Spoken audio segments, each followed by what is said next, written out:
అన్ని రకాల వాళ్ళు, అన్ని మతాల వాళ్ళు కూడా వస్తున్నారు.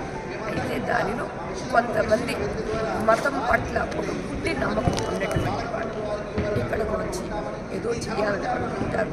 కానీ అది ఏమీ జరగదు.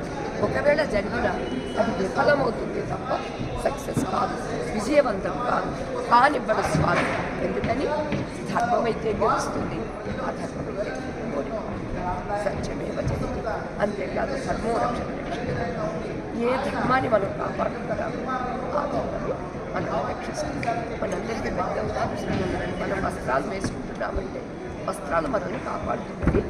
బాగా శీలాల నుంచి పాతాప నుంచి ఏది సీత పాతాప నుంచి కాపాడుతుంది.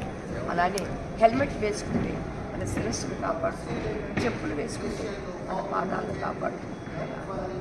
ధర్మము అనేది మనం తెలిసి ఆచరిస్తే